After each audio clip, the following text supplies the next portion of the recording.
So I think we can start the webinar of today. I will leave Anke to introduce our speaker today. Well, whoops, hang on. There was a pop-up window, as always. Thanks, Andrea. Hi, everyone. Nice to see some familiar names. Good evening or good morning, depending on where you are. So today we've got with us Professor Sebastian Watt from University of Birmingham, and he led an expedition off the coast of Chile, focused on the Chaiten 2008 eruption. It's a year and a half ago now, isn't it? 2024. And we'll be presenting some of the things that we found on the boat and some of the preliminary results and why we were doing all this. So, yeah, take it away.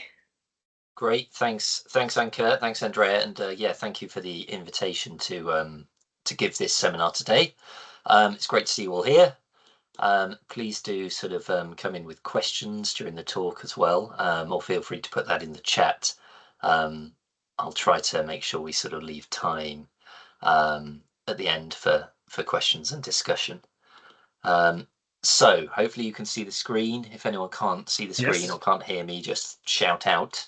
But as Anke's just introduced, what I'm presenting today is principally linked to a marine research project on the Schmidt Ocean Institute ship, the Falcor 2, which took place in autumn of 2024. And this is part of a sort of ongoing international project with a whole range of collaborators. You can see a number of the names here of people who've sort of directly contributed to the volcaniclastic work I'm presenting here. And then there's a much broader team who've worked on things like the geophysical data, right through to the oceanography and marine biology. So a big team involved within this project. And as Anke also noted, some of these results are somewhat preliminary. So I have to say some of what I'm presenting today, I'm still somewhat uncertain about. Some of it remains to be tested a bit more. But hopefully that makes it interesting, and we can even perhaps discuss some of the points that I'll raise from our current interpretations.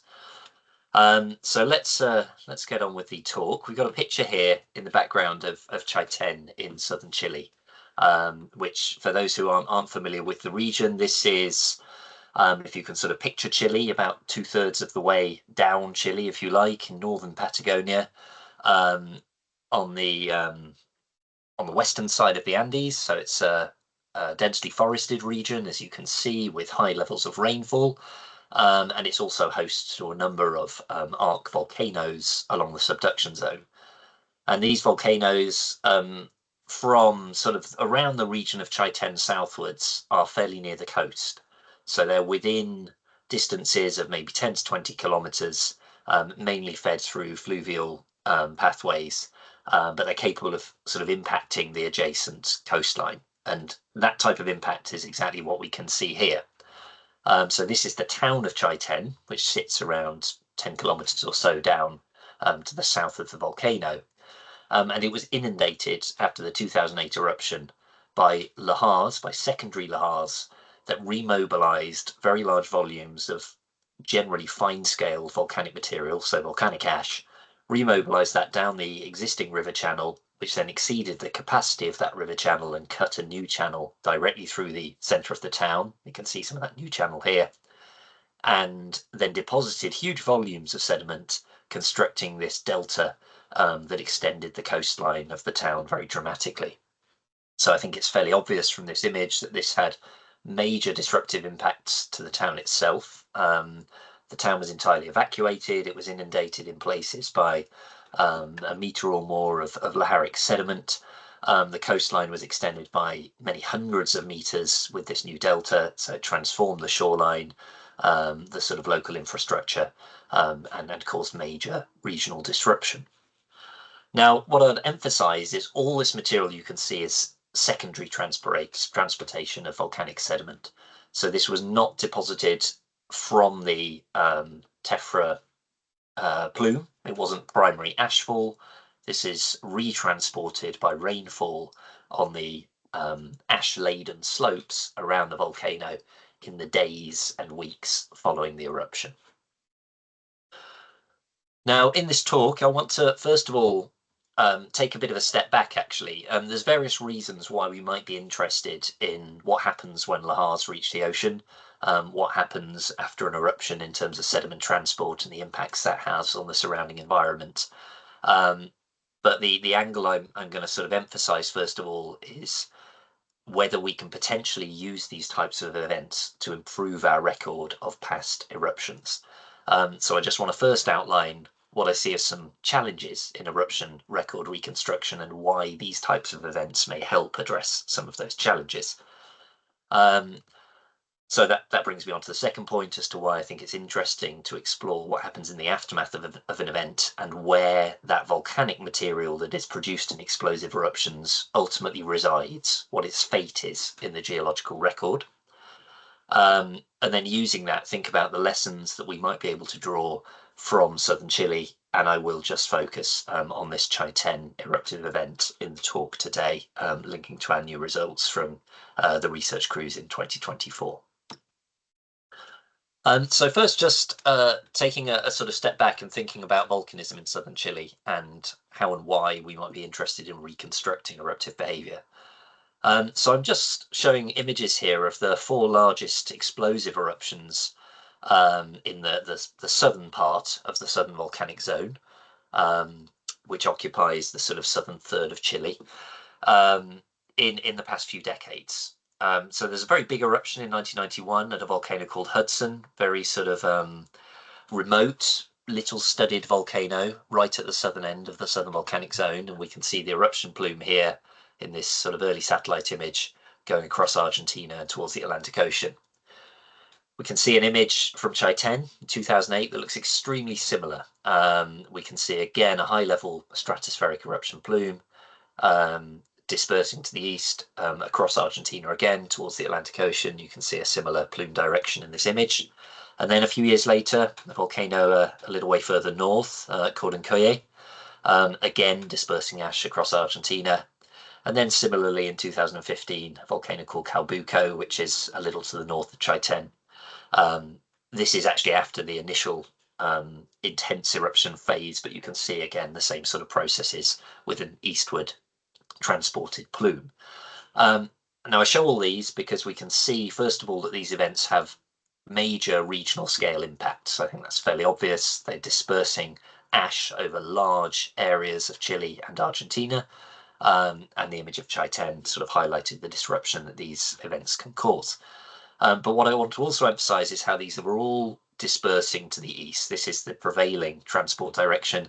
These are not depositing material directly in the nearby ocean, which is to the west. So if we want to reconstruct the tephra records of these events, then principally we're looking in the mountainous region around these volcanoes, and then in the sort of border region across to Argentina, in lake environments, in terrestrial soil sequences and so on, to look for preservation of these types of deposits.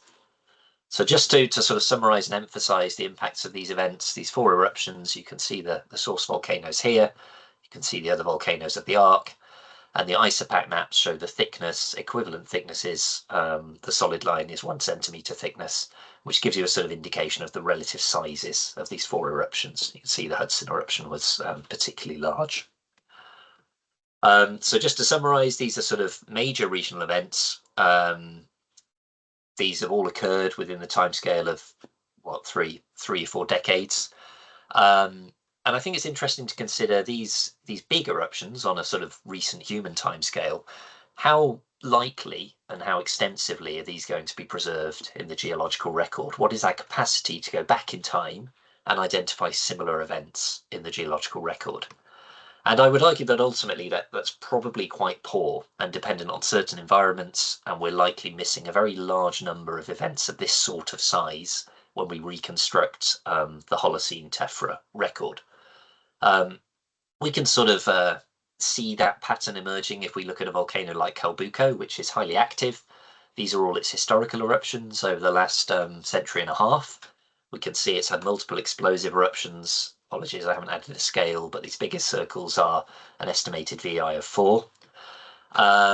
But then if we compress that down to the Holocene eruption record, we might know of 10 or so explosive eruptions in the past couple of hundred years, but we actually only know about 7 large explosive eruptions in the past 10,000 years. So we can see there's a big discrepancy there. Now, I should say actually that recent detailed tephra reconstruction work, which are these orange circles, have highlighted additional eruptions, which, as I say, is sort of not surprising. We sort of recognize there's likely lots of gaps in this record. So it is possible that detailed tephrochronological work using lake records and soil sequences with good spatial coverage can improve the resolution of our past eruption records, but nevertheless, there may well still be gaps. This is dependent on extensive spatial surveying, and it's actually very hard to judge whether there are data gaps or not. It's quite hard to sort of evaluate data completeness. Just to sort of highlight how these tephrochronological records are constructed, this is the first regional scale study of explosive eruption records in this region from Norenko and Stern in 2004. And we can see they identified a number of large eruptions. In particular, one large eruption from Chaiten volcano, which at the time was the only known eruption. At the time of the 2008 eruption, this was the only known prior eruption at Chaiten at 9,600 years. So we can sort of see from this that this sort of approach could identify the biggest events, but it also gave perhaps the impression that Chaiten hadn't been active for many thousands of years. Now, since then, much more detailed tephrochronology using a whole range of sort of core sites and soil exposure sites has identified a much larger number of eruptions from Chaiten. So with this sort of detailed work, we can identify that actually this volcano has been far more active than was initially apparent from the terrestrial tephra record. And this is, in a way, sort of what I'm interested in thinking, can we add even more to this type of record using the secondary sedimentary archive of eruptive events that might be preserved in the nearshore environment adjacent to these volcanoes. So in this sort of region that I'm showing with my cursor here. So just to summarize from this sort of introductory part of the talk, there are some challenges with the primary tephra record. First of all, when we have an explosive eruption, that disperses in a specific direction generally. So we need good site coverage, good spatial coverage to be able to capture all those events that might have variable transport directions. Our capacity to use that record for reconstruction is also dependent on preservation, and there being suitable lacustrine or terrestrial environments for long-term preservation. It can be very hard to identify whether that data is complete, and ultimately there is a resolution limit in terms of recording lower magnitude eruptions, which are fundamentally less likely to be preserved in the long term because they have a smaller spatial footprint, and they may be reworked into the environment more rapidly than larger events. Now, just want to sort of then think about why we might be interested in the post-eruptive sedimentary response and why that might give us a different angle into learning more about past eruption processes. And I'll just highlight work from this study further north in the southern volcanic zone at Cordoncoye volcano, in fact, that followed the 2011 eruption, which I showed the image of on that earlier slide. And I think the results of this study are very interesting because they highlight that although the primary dispersal from this explosive eruption was to the east, so these black dashed lines are the isopachs from that eruption, so we can see the ashfall covered essentially the right-hand side of this image. What this paper found was that this drainage basin here, the Golgol River, which we can see extends upwards right into the sort of heart of the deposition zone. So we've got this drainage basin here. The tephra that was deposited in that drainage basin was remobilized and funneled into this river system, and its ultimate fate was to be deposited within this lake here, within Lago Poyowe. So this lake did not receive any primary fallout, but it received extensive volcaniclastic sediment input because of this post-eruption reworking. And this actually sort of concentrated the deposits and produced, you know, a relatively thick layer compared to the equivalent thickness, the equivalent average thickness across the drainage basin. We can see that retransportation in these images here. So this river is sort of laden with fine-grade sediment that's been transported from those surrounding slopes. And what this study showed through a series of lake cores is they could identify a tephra-like layer, so a sort of secondary layer, but that had the properties of very similar to a primary ashfall deposit, that essentially was derived from retransportation of that material. So it produced a well-sorted volcaniclastic layer dominated by juvenile glass-rich shards, and it sort of amplified the event signal. And I think one of the sort of powerful conclusions of this is that regardless of the primary direction of that plume from Kolinkoye, whether it had gone sort of slightly further north or to the west or slightly further south, it would have impacted that drainage basin, and that drainage basin would still have received sediment and been able to channel that into this lake. So this potentially offers the opportunity to sort of capture a range of eruption magnitudes, a range of transport directions within one basin through secondary sedimentation.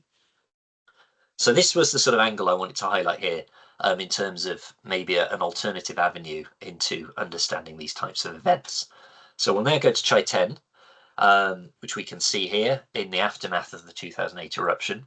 And very similar to Puyewe, we can see the fallout from the primary eruption. That's very clear from the vegetation change. So the ash is deposited to the east of the volcano. That red arrow is our primary transport direction, but it affected two main drainage basins, one going through here to the north on the Rias, and we can see all the sediment that's been transported down that river system after the eruption, and one going to the south, the Blanco River, inundating Chai town, which you can just make out here, my cursor is, and building out the shoreline here at this delta. So very clearly in this image, we can see those processes I've just been describing. So I'll just return to that question again. You know, where is the best long-term preservation potential of the Chai 10 event? Is it on these proximal terrestrial slopes? Is it in some of these adjacent lake basins? Is it also, or perhaps even more clearly preserved in the adjacent marine environment? And if so, can we use preservation of these secondary deposits to enhance our resolution and knowledge of primary eruption stratigraphies, complementing that tephrochronological approach?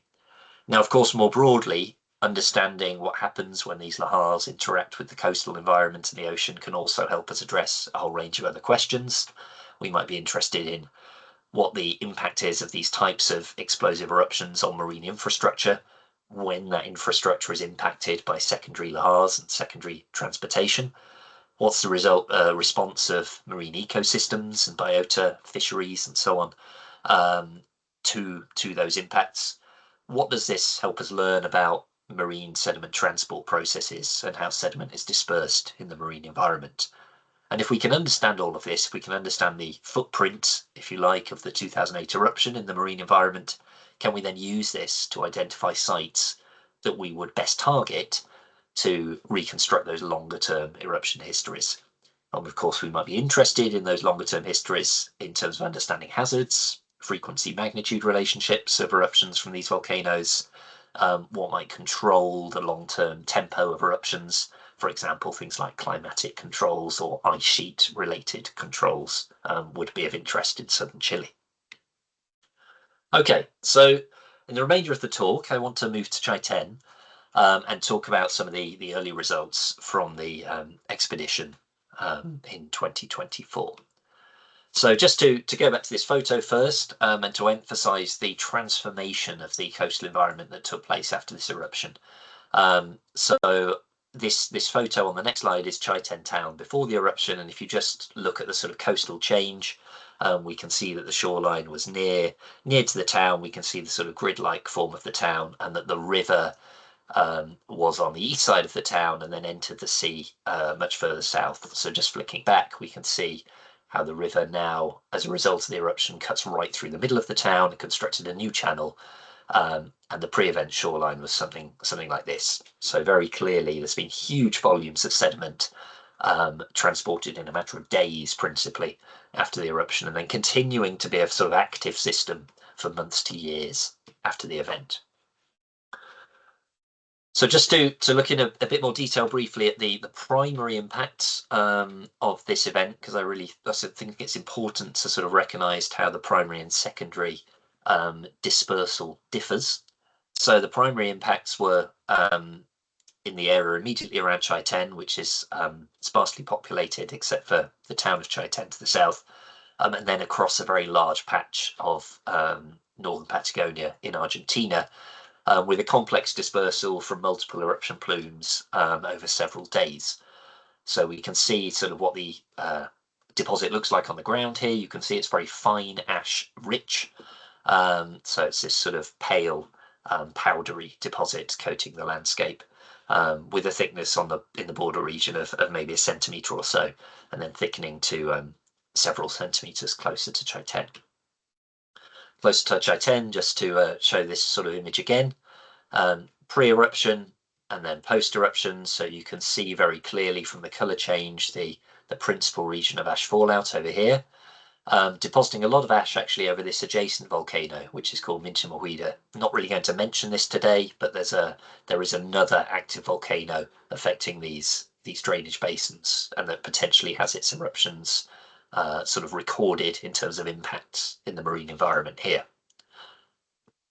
And just to note that the primary transport direction again, and then the response in these two river systems that I'm going to be talking about now. So in that nearby region, the fall deposits, as we get closer to Chaiten, they are thicker. They're still very rich in fine, relatively fine ash, a bit coarser at the lower half, but you can see the upper part here. So this is actually in one of the valleys draining the south of Minchimohuida volcano. And then even nearer the volcano, we can see a similar stratigraphy, but even coarser in the lower part, and then a thick, fine ash upper part of the sequence. And a lot of this material is what was remobilised in subsequent days following heavy rainfall. Now, I just wanted to show these SEM images to note the composition of this material. So this was a rhyolitic eruption, very crystal poor, so apheric, and this actually makes it sort of quite ideal for tracing its impacts through the fluvial systems and into the marine system, because it's compositionally very simple, and in terms of its components it's very simple. So it is dominated by rhyolitic glass shards. Some are relatively dense, some are more vesicular. As you can see here, we've got sort of aggregates of ash forming as well, but essentially this is all a homogeneous sort of single composition and dominant grain type that is being introduced into the environment. So this, as I say, allows us to sort of trace it as it perhaps becomes modified into the marine realm. So I'm now just going to start sort of introducing some of the results that we found offshore.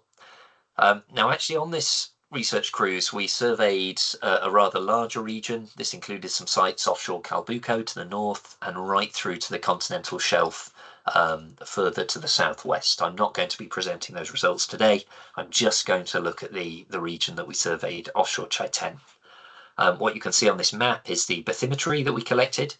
The main thing to note is that these are relatively shallow seas. So this is a sort of continental shelf, water depths perhaps reaching around 200-250 meters in these yellow regions. But a lot of this is shallower, 100-150 meters or so. So relatively shallow seas, relatively low slope gradients. And as well as this bathymetry, we collected extensive sub-bottom profiles, so shallow geophysical data sets, oceanographic observations of the currents through the region, and then a number of seafloor sampling sites. So these are both core sites, these numbered dots here, but also some of them are sediment grab sites where the sediment was too coarse to core. So that just gives you a sense of the sort of data coverage that we have. And we've got a scale here at the top. So most of these sites are within 10-15 kilometers of the fluvial inputs from the Rias Basin here and the Blanco River here. Remember, Chaiten sits around here. But I will also be talking about this core site up here, which was somewhat unexpected in what it's preserved, but this is connected, as we can see, through this sort of channel system down to this part of the sediment input down here. So I'm just going to focus, first of all, on a few different geographic regions, and then I'll try and bring together our current sort of observations at the end of this. So the Rias Basin here, we can see a lot of sediment, very active system that's been transported to the shore in the aftermath of the eruption. And the main features that are observable offshore here are these impressive dunes that are aligned north-south along the coastal margin. Now, adjacent to these dunes is a scoured seafloor. Actually, this is hard clays that we think are glacial, subglacial and post-glacial deposits. And we measured very, very strong currents through this region, which is in line with the dune bed forms. And when we examine these dunes directly, we see that they're gravel dominated. So only the very coarsest sediment is retained within this part of the marine environment, and it's dispersed north-south, perhaps more to the north here with these sort of very active dune bed forms. And we can see it's a mix of pumice and lithic clasts. The pumice very likely to be derived directly from the eruption, probably some of the dense lithics as well, and perhaps in addition eroded material from along the Rias River system. So we have these gravel dominated sediment deposition here, which also implies that the finer sediment input from this river, sands to silts, must have been dispersed away from this region. They're not captured here because the currents are too strong. So they are either retransported towards the north or the south. So that's just a sort of summary of these the conclusions that we can draw offshore the Rias, and particularly this point that the finer sediments are bypassing this region, whereas the gravels are remaining trapped in this coastal environment and forming these active dunes. Just to emphasize the sort of scouring of those features, I'm just going to show an image from this black box here, which is sort of a perspective view looking to the north. And all through this region where my cursor is now, we do not see active accumulation of sediment. So we know this from the sub-bottom profiles, we know this from direct seafloor observations, and indeed from the mapping and backscatter images that show a drowned glacial landscape essentially preserved on the seafloor today that is not buried by subsequent sediments. So this has some impressive sort of scour marks and moraines, and this is an area of the modern seafloor that is not receiving deposition. The currents are dispersing the sediment elsewhere. In contrast, as we move towards Chai 10, so this part of the image here is towards Chai 10, we can see a much smoother seafloor, and indeed our geophysical profiles show that sediment, well layered bedded sediment, is accumulating here.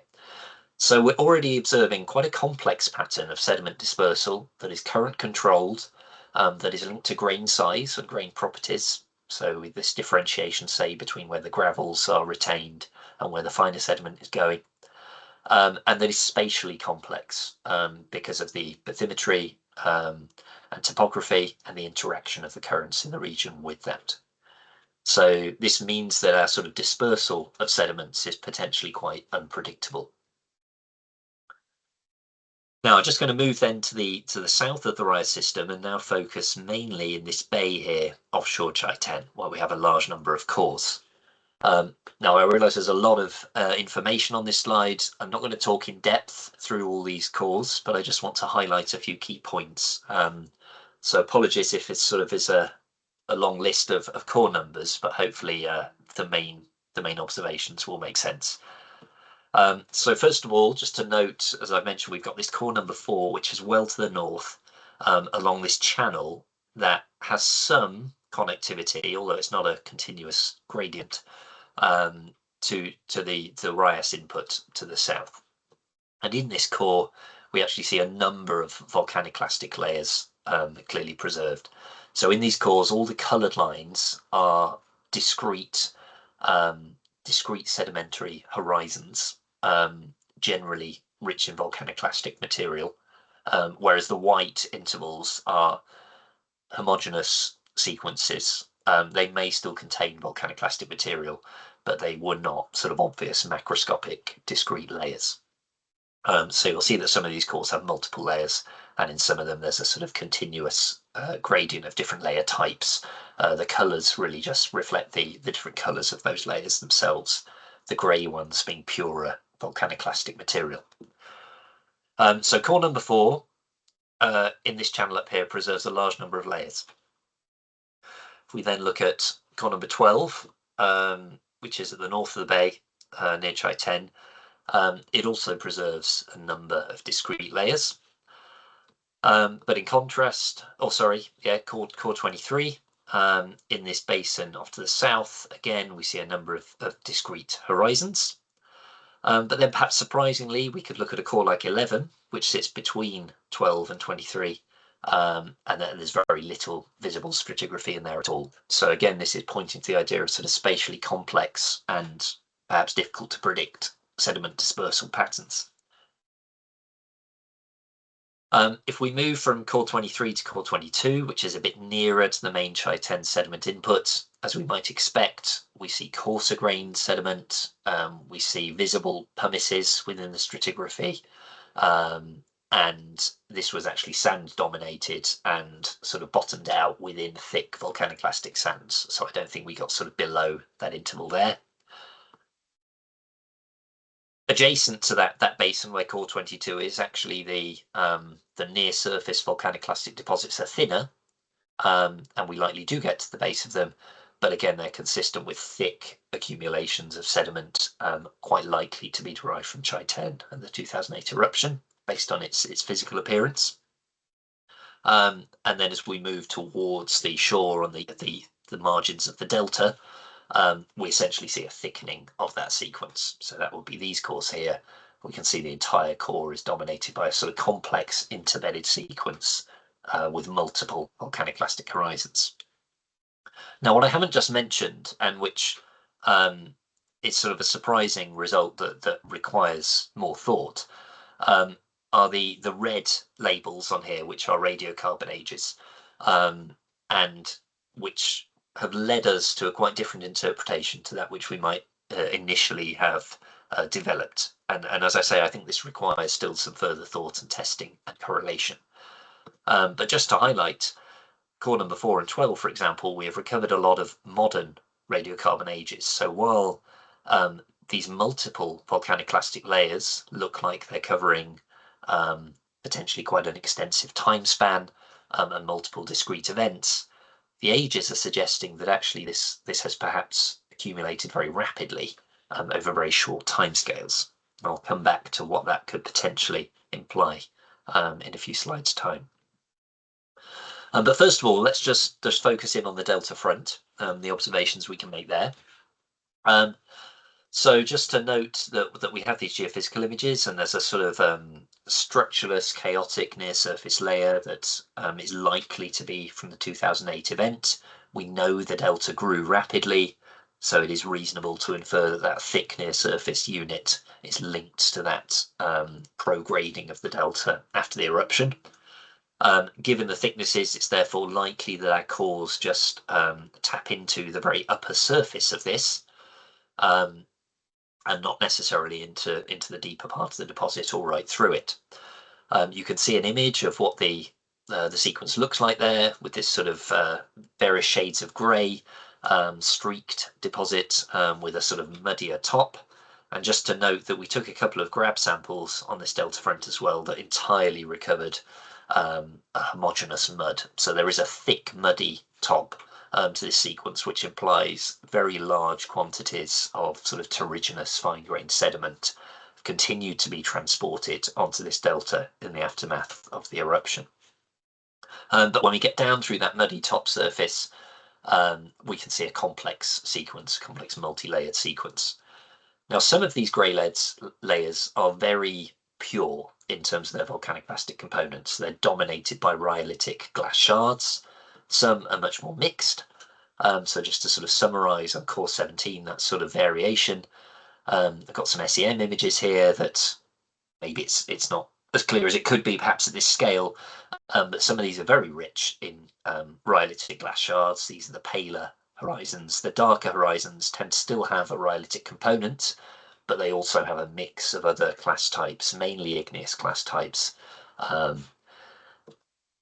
likely to have been eroded along the pathway. So just if you recall, the primary deposit is very rhyolite class dominated. So these are likely a secondary component that's been mixed into this material. Just to highlight this sort of multi-layered characteristic and the idea of sort of persistent reworking over a long time scale after the eruption, if we look at onshore images, and these are some of Anker's photos, we can see that at the margins of the delta, we get a sense of multiple events, multiple sediment transport events, actually quite a mix of material in places on the surface in terms of pumice, obsidian class derived from the volcano, but also other terrigenous class types. So what we see offshore is quite compatible, I think, with the types of sequences that we're seeing onshore, which are simply likely to be a record of delta growth and development through multiple Lahar pulses and flood pulses after the event.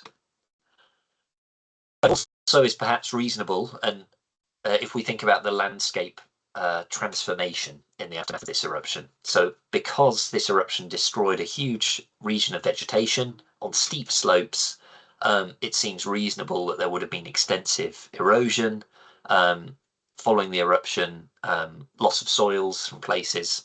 So this might explain as well the thick sort of muddy intervals that are accumulating on top of the delta sequence. So this is all pointing to quite extreme post-eruption erosion, very elevated runoff, and extremely high sediment accumulation rates in the offshore environment in the aftermath of this eruption. Now, we don't understand the timescales of those sedimentation rates. I think this is an interesting question for how long the landscape takes to sort of recover from this and the sedimentation takes to return to background levels.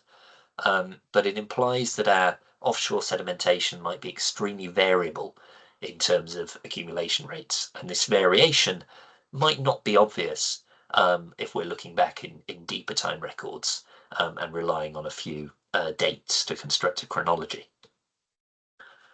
So if we go further offshore, I'm just going to sort of focus briefly on some of these cores here, further off from the delta, and just highlight this core 22 again, which is this one here, and is dominated by thick sands. I'm not going to look at images from that, given the time in this talk. But again, this is sand dominated rather than finer silt dominated. So it suggests, again, a sorting. There are active bed forms in this channel, suggesting that the finer sediment has been dispersed further away from this basin at 22. And I think we see the equivalent of that further downstream in core 23. This is an isolated basin, which we can see here in the sub-bottom profile. And near the surface, there's a very pure rhyolitic layer, which looks like a sort of ash-like deposit, dominated by rhyolitic glass shards, but consistent with being the fine-grained equivalent to that core that I talked about on the previous slide. So this sort of leads me to the final thing I want to talk about, which is that in these sort of medial sites, 10 kilometers, 15 kilometers offshore, the event appears to be recorded as a homogeneous layer that looks superficially, perhaps more than superficially, like an ash fall deposit in many of its characteristics, but I think based on our sampling and our knowledge of the Chaiten eruption is consistent with being a Lahar-derived deposit. Now, given that, I just want to return to these sort of puzzling layers in these other cores, and this is perhaps the more surprising element of the cores that we sampled and that we still need to give some more thought to. Now, these two cores at 4 and 12, the first thing to point out is that they have a similar stratigraphy, even though they're actually very widely separated. And they both preserve a very prominent, fine, ash-like, ash-dominated layer at about 40 centimeters depth. Pale grey, very similar in appearance, actually, to that deposit I just mentioned at core 23.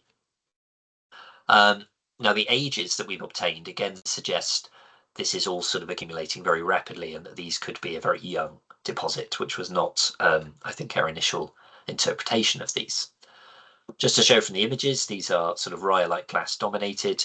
An image from this layer above in core 4 has a high rhyolite glass component, but also a mix of other material types, actually quite similar to some of the material on the delta front at core 17, where we saw rhyolite dominated layers and then more mixed layers sort of interbedded. So there are some similarities there. If we look at a couple of deeper layers beneath that pure rhyolite ash, these are actually even more mixed and don't seem to have a high rhyolite glass component at all. So these may be older mass transport events. So this sort of leads us to raise some questions about what these ash-like, ash-rich layers actually are. So just to highlight again, these SEM images that show them to be rhyolite shard dominated, and now I'm showing core number 4, the one to the far north here, and core 23, the one in that basin to the south. We can see very similar layer characteristics. The sorting of these is very similar. They're actually very well sorted. They are in fact better sorted than the fall deposits from the event, the primary fall deposits at a similar grain size, which are from Argentina. These examples I show here in grey. So in many respects, they look very similar to ashfall deposits in their purity of components and in their grain size characteristics. And macroscopically, this are some images of the layers here. So a few points to highlight. You know, that the stratigraphy at these widely separated core sites is similar. If those layers are recording the same event, that is not compatible with fall deposition. The dates suggest a modern age, which would imply very rapid accumulation and could be consistent with quite a thickness of that core being derived or associated with the 2008 event, which would imply extreme sedimentation rates and a sort of current-driven focusing of fine sediments to particular sites. And the characteristics of these layers are not easily distinguishable from fall deposits. So if they are 2008 derived, it would suggest the signal from the event is preserved here and is completely independent of the primary depositional pattern, but has its own sort of complex spatial pattern linked to the currents in the region. So I'm just going to sort of summarize how all that would come together from those various observations. So the idea that the gravels from the Rias are trapped in this nearshore environment. So we have this sort of grain size related control on sediment dispersal after this eruption. The sands to the south are sort of limited to the delta and to some of these nearshore basins, and perhaps have a pathway to the north through to this channel. That's something that we need to test in more detail. And then perhaps the silts are dispersed further away, perhaps to these core sites here, and perhaps routed into this channel up here.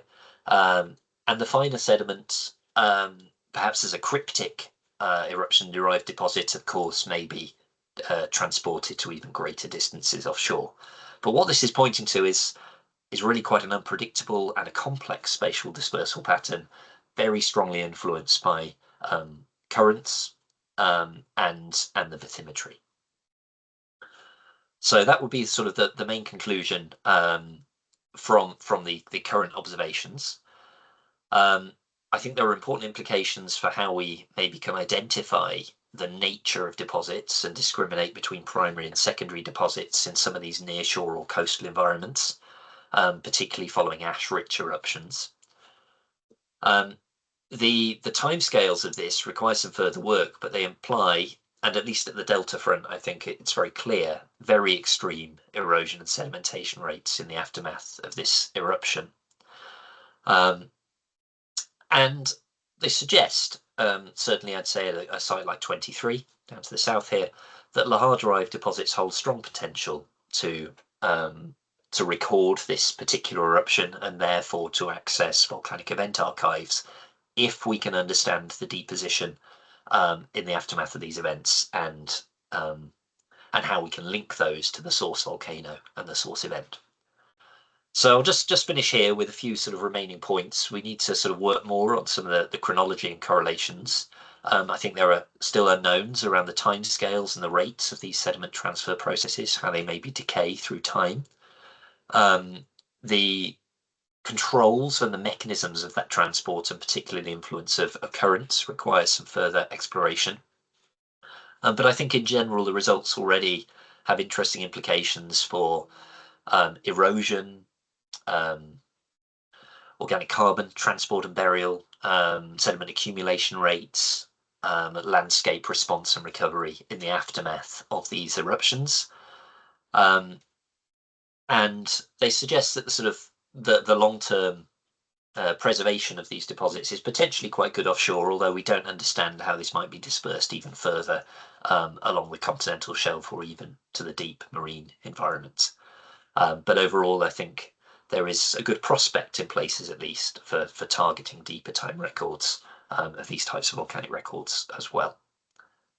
So I'll stop there, not too far over time, and happy to answer any questions. So thanks, Eb.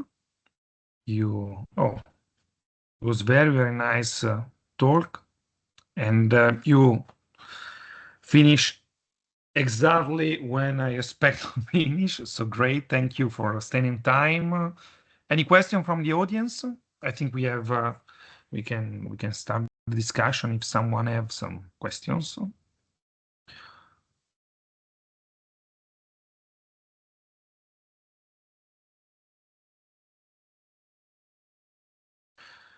So I have just a question about stuff transporting far to the north. Okay, so you suggest that maybe the currents can. So which do you think could be the main process that can transport it and create this kind of gap between the northern river, the Waraya River, right, and the channel, the submarine channel? I mean, we saw the gravel and then something to the north. Do you think that they are just transported by the sub-bottom current, or also maybe was also sort of current coming from the river? Yeah, no, I think that's an interesting question. I don't think this can just be sort of bottom transport, because both to the south and to the north, these aren't continuous sort of down gradient pathways. These are actually sort of set, although they're sort of elongated, some of them, they're sort of semi-connected basins, but they are separated bathymetric heights. I think a couple of things I'd point out, I guess. First of all, some of these layers are quite mixed in terms of their components. So, you know, I suggested they weren't compatible with fall deposits, and I think that wouldn't necessarily be immediately obvious from looking at one layer in isolation. But I think if we could start to correlate them, then spatially they're not. But also, actually, some of these layers, in terms of their components, are not consistent with what we'd expect fall deposits to look like. So some are very pure, but some are really quite mixed in terms of the components they have within them, which to me suggests more likely to be an origin from some sort of mass transport event that might be in the aftermath of a flood or turbidite related. It could be a range of sort of potential processes. So when we're looking at some of these cores and trying to interpret the origin of these layers, I think we need to be open to different types of transport processes, even if the grain types are igneous or volcaniclastic. You know, that's a dominant sediment source in this area, particularly with frequent eruptions. So that doesn't necessarily sort of mean they're primary.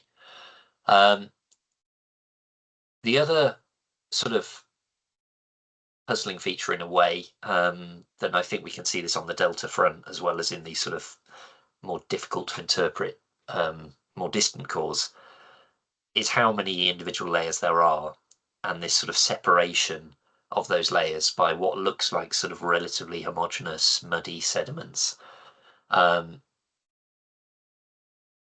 On the delta, I think we can be fairly confident that's accumulated very rapidly and is therefore pointing to some sort of process that is very pulsatory, perhaps with discrete sort of leading flood events that are maybe dominated by volcanic class, but then sort of a long tail or a long period that is of more gradual sediment settling.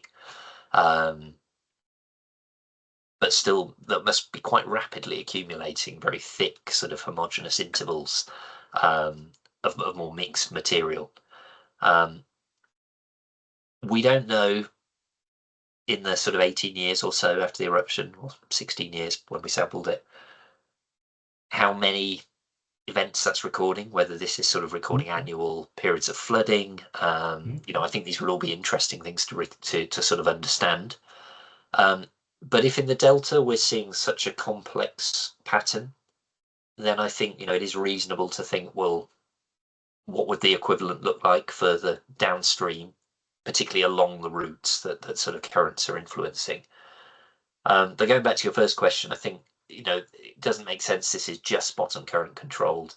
You might imagine sort of flows in the aftermath of a flood event that lead to sort of much thicker, more turbulent transport that can overcome some of these bathymetric barriers and sort of channel this finer sediment into these more distal basins.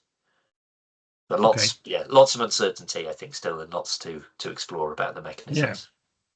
Let's say that it's a sort of begin. This is a sort of beginning, the first data set. It's a sort of model that we can start to test.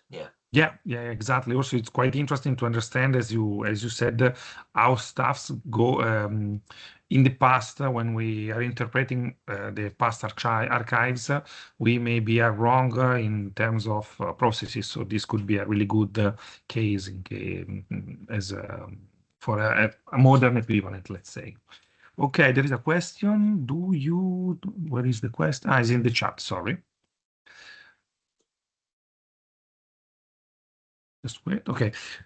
Do you know if the ice caps on the mountains to the east are constant year-round? If so, then could ice core be used to look at more terrestrial and primary deposits in terms of understanding Chai-10 2008 and its ancient eruptions? Yeah, very interesting question. Yeah, so the ice caps on Minchimawida are long-term. It's a glaciated summit. Now, I do know of some work further north in Chile where tephra records have been obtained from ice cores. So where there's been sort of accumulation in a caldera system of ice that preserves sort of a long-term tephra sequence. So I guess possibly if you could identify an environment on Minchimawida where you were confident that there'd been sort of constant ice accumulation rather than sort of ash deposition and then sort of a population of the ice and loss of the ash and so on. So I don't know enough about sort of glacier dynamics to know where that would be feasible. I think it's an interesting question and potentially another route to accessing tephra records. So yeah, the advantage, of course, is it's very proximal to Chai-10, and pretty much regardless of ash transport direction, I'd expect some material to have reached that ice cap on Minchimawida. But I suspect the issue, might be the continuity of accumulation. Okay. About Minchimawida, do we have any eruption? No. Yes, yeah. So it's off the top of my head, I can't quite remember when the last eruption is, but there are some recorded eruptions in the 1800s, I think, or at least one. There are some Holocene eruptions that have been reconstructed, although for some of those the source isn't entirely clear, and I think one of the earlier ones may now be attributed to Chai-10. There has been more recent work there by Seneca Amin in Chile. So, you know, I think that's pointing to more eruptions than perhaps sort of have been reconstructed from the Holocene tephra chronology. So it's still, I would say there's still things to learn about the eruption history of Minchimawida. It appears to, I think just from what I know of, to be characterized by rather smaller eruptions. And this is one of the issues of how we reconstruct records. Well, that tephra record that we reconstruct tends to be dominated by large magnitude explosive eruptions. for volcanoes that maybe aren't characterized by producing such large sort of ash generating, widely dispersed events, the preservation of those eruptions is much poorer, and therefore our knowledge of those past eruptions is poorer. Okay. So thank you. Let's see if someone has other questions. Well, I think that we can close here the webinar. Thanks a lot, Sebastian, for being here and presenting this great webinar to our webinar series of the Commission of Volcanogenic Sediments. And for anybody that is interested, please, oh, someone is taping. Thanks. Anyway, if someone want to see it again, we are posting it on our YouTube channel. So please go on our YouTube channel, follow it, because we are posting all our webinars, so you can find something interesting as this webinar too. Follow us on our LinkedIn, on our social media, Facebook, Instagram, X, and so on. Blue Sky also. We have people that are caring about social media, so please follow us again and see you next month we will have another webinar on March. Okay, we will come out soon on our social media with the topic and the speaker. But don't forget about Argentina. And don't forget about Argentina, exactly. So we are organizing a field trip. The field trip will be run in October, at the end of October, between the 19th and the 25th of October, if I'm not wrong. But just on our website, we are putting all the info. So if you want, go on our website, on the CVS website, which is link to the YAVSE one, and you can find all the info. There are still places, so if you want to come and register for this great field trip, please join us, and see you next month. Bye bye. Thanks everyone. Thanks Seb.